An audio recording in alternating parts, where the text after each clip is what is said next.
to More Out of Life and Business with me, Kristen Herzog. I'm so excited that you're joining us today, and I am excited to have in our studio today this lovely lady named Abby Dupler.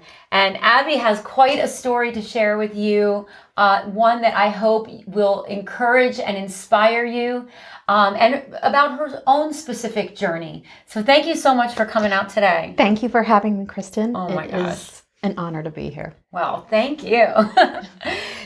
So about 1.5 years has gone by since I've actually seen you. And we had done some coaching. You had come to me and asked for professional and personal coaching, and to work on some habits and some things that you weren't really loving about yourself at the time. Right. Can you kind of sum up for us today, what was the biggest takeaway that you had from performance coaching with me? So the biggest takeaway that I had, I had a lot of big takeaways, but the biggest one that I think that I had was actually really taking a good, hard look at myself and realizing that I was my biggest roadblock in everything that I did. A lot of the negativity and the head trash that we addressed during our sessions were really just me holding myself back. So like, obviously that's years and years of bad habits, right? Years and years of bad trash in your head. What was like your aha moment? What was the thing that made you go, because everything starts with a small thing. Right. You know, every journey, every different path we take, it's usually not something big. It's something small. Right. For you, what was that thing? So one of the things that, because I am a creative, yes, one of the things that that I really struggled with was following through certain things. Okay. And being true to my word and saying, well, I'm going to do this, and then not do it because I was too scared. So one of the things that, one of the first steps I took was that I followed through with something, a big something. Okay. I worked with a couple organizations last summer, and we created musical theater camp programs for kids in Lebanon County and beyond. Awesome. And it turned out to be a huge success.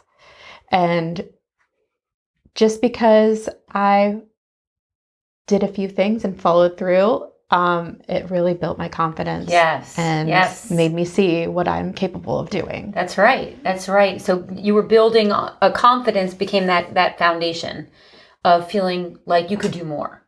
Right. What was the next step in your journey? After you got that grounding, what was that next thing that you looked at yourself in the mirror and said, I'm going to change X, Y, Z? Yeah. So it took a few months before I actually really addressed it and said, okay, girl, enough is enough. And that was my health, my physical and mental health, overall. And we had several conversations about it. And again, that really planted a seed. Good. And we talked about an unhealthy habit, which was my witching hour. Yes. The witching hour. Yeah. And I woke up one morning and I was like, oh, I physically feel terrible.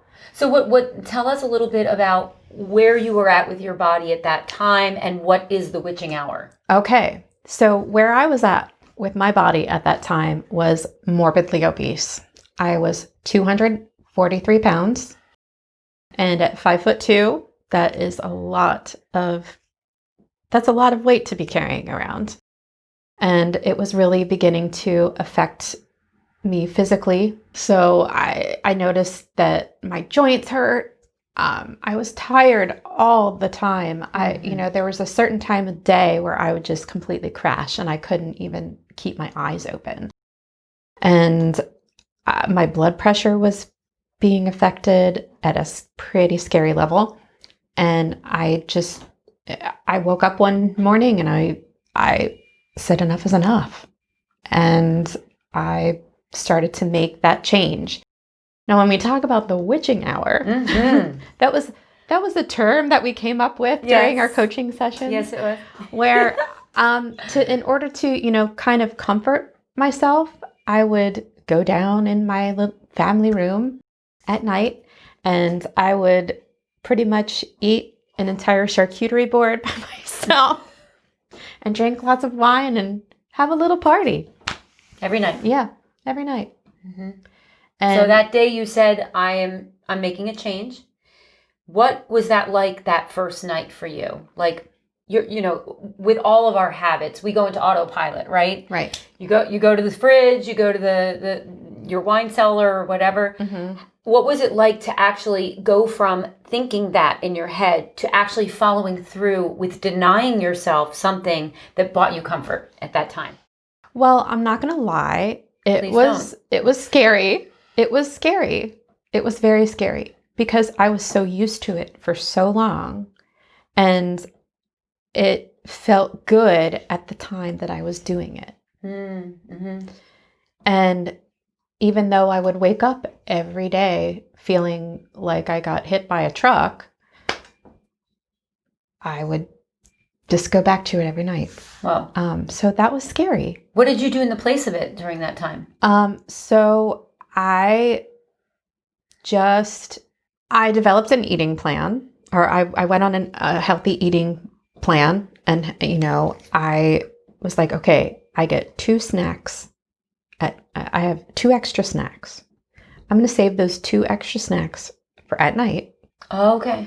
I'm not going to go downstairs for... Similar environment. Yeah. Mm-hmm. Not going to go downstairs for a little while until I think I can handle it. Wow. That's great. To recognize that environment was a part of that really bad habit. Yeah. So I said, I'm going to have my 2 snacks at night and that'll be it.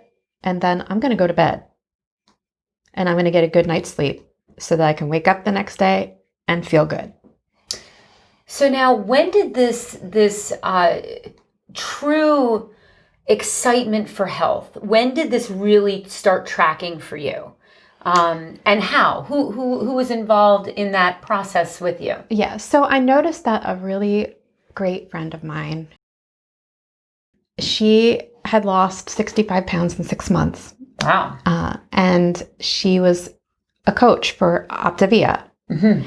And I'd seen a bunch of friends on social media doing the same plan, losing a lot of weight. But with Sarah, I noticed that it was just a total shift for her. And it was really inspiring to watch her. So I actually called her right before I did my camps. And I was like, okay, tell me what you're doing. And I sat on the information for 6 months. So you didn't do a lot at first with it. Right. Okay. I didn't. I was just like, I'm not But it was ready. Up here. Yeah. It was always in the back of my mind. Mm-hmm. And I was just, some things happened and I was just like, I'm not ready. And it was like 2 weeks before Christmas.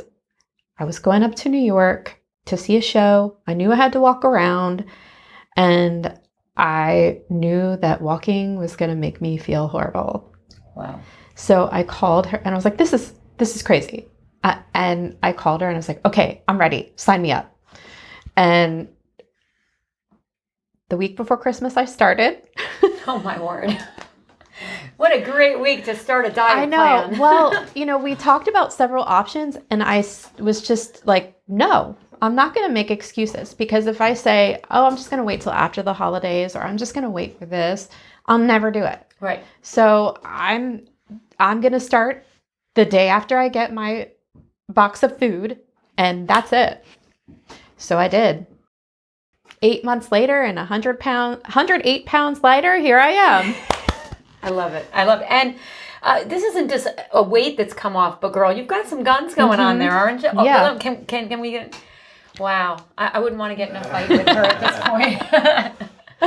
Well, congratulations. I mean, what an amazing story. And in such a short period of time, you know? Mm-hmm. I think that's the thing about coaching, is that people don't realize that if we are really motivated and if we have the right tools, the right rapport with a coach, with the right information, that transformation like this did not take 5, 10, 15 years. No. This has been a matter of less than a year. Yeah.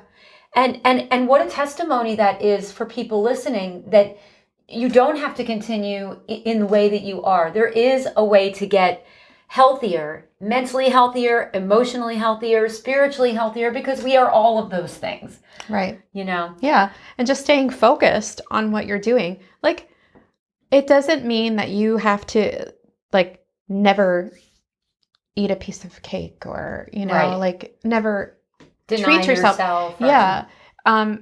But staying focused is the main thing. You just, once you start to see the progress and feel it, that's when you just get over yourself. And So, you know, I coached you a year ago, Yeah. a year and a half ago, Mhm. and I was the teacher and you were the student. And I understand that you now have a new job. Yeah. So through this journey, I have definitely shifted gears. Theater and performing is always going to be my passion. And if anybody ever asks me to perform, or if the audition is right, I'm going to do it. Okay. But through this, I have gained such a passion for nutrition and fitness. And I believe so much in the wellness plan that I've been doing that I'm now a coach for Optavia. And I have some clients who are really starting to see changes in their bodies, and I want to help people. I want to share Yep. what I've been going through with everybody. That's love how passionate I feel. I love it. I love it. And really, it's just it's so full circle to me. You know, as a business coach, which also taps on personal life. You know, sometimes people say, "Well, what type of a coach are you?" I'm the type of coach that's whatever that person needs. Right. I need to be there in that moment, and I need to be coaching them with the information that I have. And the idea that yours is a very targeted type of coaching, very specific to people who are looking to lose weight, are looking to feel better, are looking to be encouraged and find that new confidence. Right. What a great way to take you're a testimony. You are a physical living testimony of what good habits can do, what following through can do. Mm-hmm. And the fact that you're not just giving that for yourself, but now you're ready to give that to other people, like that says so much about character, that you now want to see others who have been living in that. I remember you during our 10 weeks together, you used the term, you feel like you're in jail of yourself. Right. You felt like what were your exact words? I'm in jail I'm in my own jail cell that Yeah. I put myself in. Right. Yes? Yeah. Very close. And the fact that you have opened up that jail cell. Mm-hmm. You did it. I kicked the door down. Kicked and probably did some kickboxing along with it, right? Mm-hmm. Yeah. So, well, Abby, thank you so much. Is there any one thing that you wish that people who are listening to this, what would be the one thing that you would want to say to anybody out there? So what I want to say is, if I can do it, you can do it. I'm just a regular person like you. I have the same setbacks. I have all kinds of life going on. And, I dealt with, and I still deal with, a lot of head trash and negativity. It never goes away. There's always going to be something or someone that's going to say, you can't do that. But if I can do it, you can do it too. Amen. Yeah. Preach it. Well, everyone out there, thank you so much for listening. In the notes section, if you'd like more information about Abby's coaching, we'll have some information there about if you'd like to get in contact with her or learn more about the type of coaching she does for nutrition and wellness. We'll also have my information as well. So if you're interested in professional coaching, business coaching, life coaching, feel free to reach out to me. So as not one, but two coaches here today, we wish you a wonderful day. And remember, at the end of the day, it's more about life and business together and making sure that both are healthy and balanced. Thanks for watching.